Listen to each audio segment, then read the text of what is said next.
So today I'm going to be refuting Samuel's claim that with the advancements made in the last century, the concept of gender roles is an outdated and unnecessary one.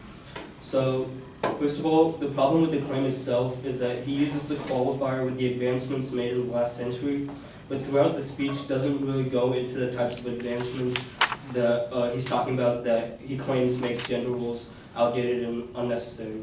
So the two secondary claims that he has are the need for a strong laborer has decreased in necessity and has even become financially unfeasible. And the second claim is about the fluidity in gender in today's society. So for the first claim that this need for strong labor has decreased in necessity and become financially unfeasible, this isn't necessarily true because the need for a strong laborer is still an important part of our society because jobs like construction, mining, and firefighting all require high strength and are beneficial to society in many ways. Furthermore, these jobs are mostly populated by men. So according to a study done by The Catalyst in 2018, out of all construction workers in America, only 7.4% were women. So this highlights how men tend to gravitate towards high-strength jobs while women tend to work less physical jobs, which shows that gender roles aren't necessarily outdated. So another one of his claims, one of his evidence claims, was that 12% of jobs required high strength in 2016. So he used a study done by the Bureau of Labor Statistics that was done in 2016. So I found a more recent study done by the same source in 2017, which shows that the number is now almost 14% compared to the 12% it was in 2016. So this highlights how the number of high strength jobs are increasing, which contradicts his claim that the number of high strength jobs are decreasing. So one of my counterclaims is that in a 2018 study done by The Conversation with 80,000 people across 76 countries, research shows that in countries where economic growth has led to more equal opportunities, men were still more likely to take risks, while women were less likely to postpone rewards to get more in the future. So this study reveals how, despite the fact that men and women have equal opportunities in these countries that the study was done in, they still behaved in ways that highlighted how gender roles are still prevalent in society and not necessarily outdated. So the research concluded that equality frees women to follow more traditional gender roles. So another secondary claim he makes is how single earner households are outdated.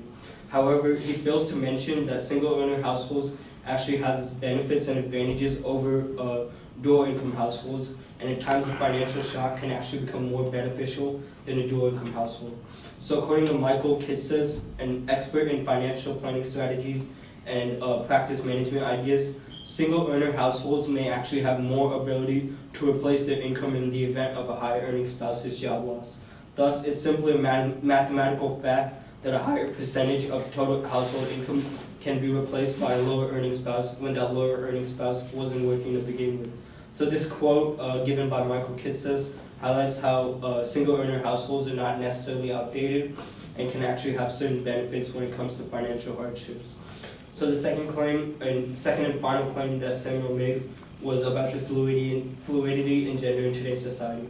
So the claim wasn't really a claim, as it doesn't necessarily state or assert something, and it's more like a topic statement, which I thought was one of the weaknesses about the secondary claim. So the claim itself, he talks about how transgender people face a higher rate of suicide compared to cisgender folks and tend to have a higher chance of mental health issues. But he doesn't really highlight the connection between how higher suicide rates compares to the concept of gender roles. So I feel like a connection between that would have been better stated, but he doesn't really have that, which diminishes the argument made.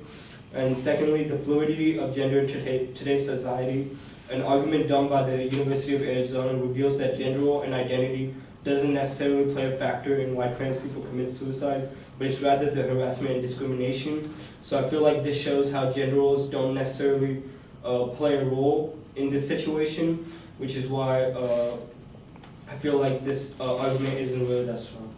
So in conclusion, I feel like the claim that the advancements made in the last century causes concepts of gender roles to become outdated and unnecessary isn't necessarily a strong claim, because the need for strong labor has increased in necessity, the need for high strength jobs has increased in necessity, equal opportunities allows people to follow more traditional rules, and single earner households are necessarily outdated as they can be more efficient than dual income households in providing for their family.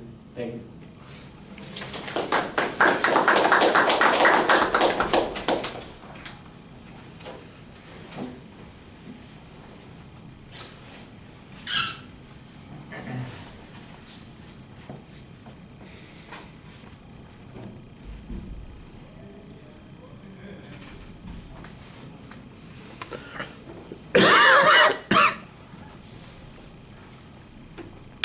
Well, this is kind of an example of how, when you sometimes are direct about answering the claims of the advocate's position, the clarity of the dispute actually gets lower. And it's not that it's not your fault, you didn't do anything wrong. It's just that, we need a big picture issue, and we're looking at little picture issues for a lot of this issue. And I thought you did a good job challenging the little picture criteria, but you need to maybe also have some perspective on what the big picture issues are. I thought your summary helped quite a bit explain the long-term impact of most of the claims that you're making.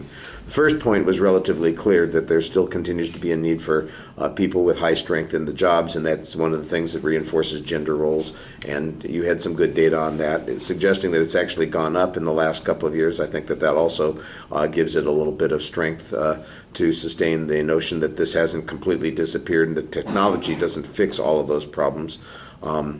The argument about single family earners gets a little convoluted. Like I said, I think that you've gone after the specifics on this point, trying to respond to the advocate's claim without necessarily dealing with the bigger claim, and that is, what role is the income of the family playing in what the gender roles are, and is that in fact the most important defining characteristic, is who brings home the bacon, so to speak. And I think that you need to look at it from a broader perspective also. I do like some of the responses that you have. It's an interesting explanation. Sometimes it's a little complicated to follow, but I do think that, like, if I was reading your argument in this section, I think it would make a little bit more sense. Listening to it, it was complicated, and so I think and like I said, sometimes that's what happens, is people get lost in the minutia. And then on the third point, it sounds like it's mostly a challenge concerning the relationship of gender dysphoria being related to suicide, and whether or not that was something that was mitigates this notion of gender roles. And you basically come down to this notion that it's got to do with these other issues. It's kind of a counter-causality thing that you're talking about there, and I think that's perfectly reasonable as an answer to the argument that's going on. And then, like I said, I think the summary helps clarify that. The summary gets to the bigger picture more than the minutia does in the rest of the argument. But like I said, I thought you had some good arguments on those individual points too. Thank you.